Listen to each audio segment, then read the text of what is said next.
Duumessi waraanaa baha giddu galeessatti ulfaa'ee akka ulfa dubartii lafa tuquu ga'eera. Biyyoonni Arabaa hundi isaanii yaada Tiraampii uummata Falastiin buqqisuun biyyoota Arabaa firuu jedhu dura dhaabbataniiru. Joordaan Israa'el irratti waraana labsuuf akka qophoofte ifatti labsite. Iraan afaan misaa'eloota ishee gara Teel Aviv aggamuun muummachaa jirti. Tiraamp immoo jaalalli Gaazaa nama raache sulula Gaazatti riil isteetii yoon ijaare malee nan gadhiisu jedhe.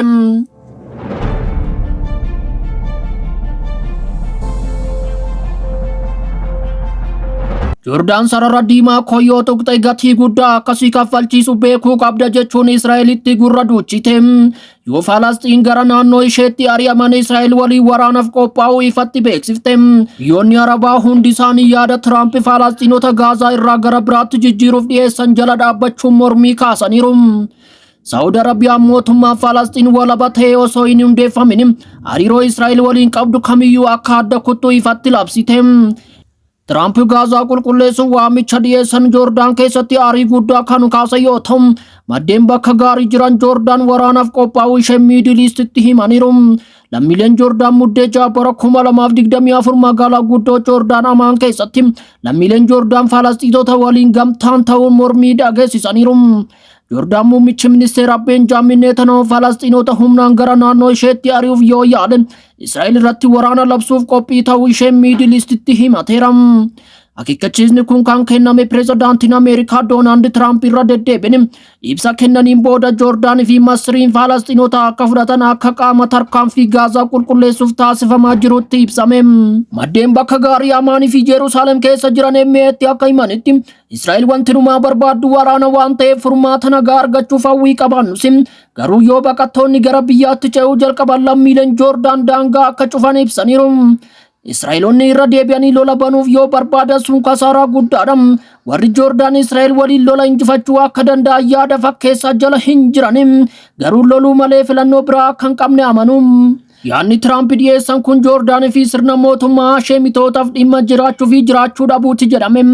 Biyyattiin gama bishaanitiin addunyaa irratti sadarkaa sadaffaa irratti kan argamtu yoo ta'u, namoonni ishee miliyoona 12 ta'an baay'inaan lafa daangaa Israa'el irratti argamu. Kan laga Joordaanisitti dhiyoo jiru keessa jiraatu. Salphaatti baqattoota baay'ee fudhachuus hin danda'an. Israa'eloonni qabeenya waraanaa isaanii ol qabanis dafanii injifannoo barame argachuu akka danda'an of tuulu. Naannoo bal'aa daangaa gammoojjii banaa gara bahaatti dafanii qabachuun isaanis hin oolu. Daangaan Israa'el Joordaan waliin qabdu kiiloomeetira 400 kan dheeratu yoo ta'u, dheerina biyyattii guutuu jechuun ni danda'ama. Daangaa Israa'el Gaazaa waliin qabdu dachaa 10 dheerata. Naannoo daangaa baay'een isaa gaara jallaa fi kutaan tokko tokko poolisiif kan hin mijanne jechuun himama. Hariiroon mootummoota lamaan gidduu jiru baay'ee qabbanaa ture. Mootummaan Joordaan haleellaa Gaazaa irratti raawwatamee fi jallina gocha hammeenyummaa qulqulleessuu saba West Bank keessatti raawwatame sodaa isaa dabalaa dhufe dhoksuu hin dandeenye. Waxabajjii bara 2023 Gaazatti wallabdeen erga jalqabee booda yeroo muraasa booda mootiin Joordaan Abdallaan akkas jedhee labse. Dhimma baqattoota gara Joordaan dhufan irratti sarara diimaa qabna. Sararri diimaan kun cabe taanaan Israa'el irratti lola ni labsina jechuun dhaadatee ture. Ta'us torban darbe Tiraamp mootii Abdallaa waliin haasa'uun isaanii labsuun kana caalaa akka fudhatan nan jaaladha. Qaama karoora namoota miliyoona 1.5 Gaazaa keessaa qulqulleessuu akka ta'anis hubachiiseera.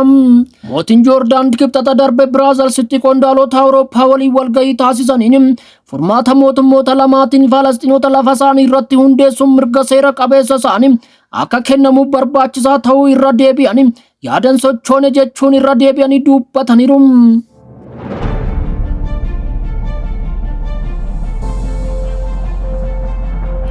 Tiraamp torbanoota dura wayita waa'ee Gaazaa barbaadoofse dubbatu haasaa taasisuun alatti hagam hojii qabatamaatti akka seenuu ifan taane ture.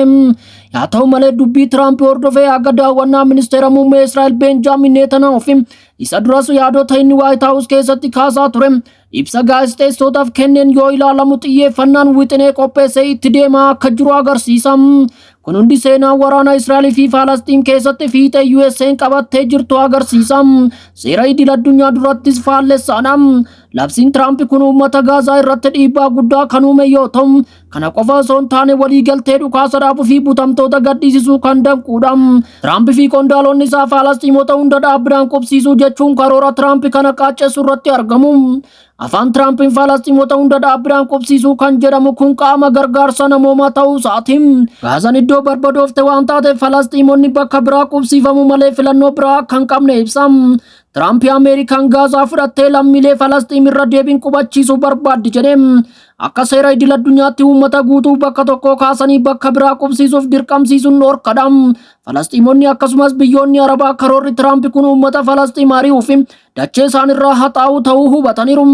Sanbata darbe gurraandhala tokko bara 2025 Masrii, Saudi Arabiyaa, United Arab Emirates, Qatar, bulchiinsa Falasxiimii fi liigiin Arabaa ibsa baasaniin gochi akkanaa walitti bu'iinsa akka hammeessuuf nageenya kan balleessuu fi tasgabbii naannawa kanaa yaaddoo keessa kan galchuudha jechuun ibsanii. Gareen karoora Tiraamp kana deeggaran Israa'eloonni sirna duriitti cichanii yeroo dheeraaf iddoo humnaan keessa qubatanii Falasxiimota baasuuf yaalii taasisaa turan ni milkeessaaf jechuun amanu.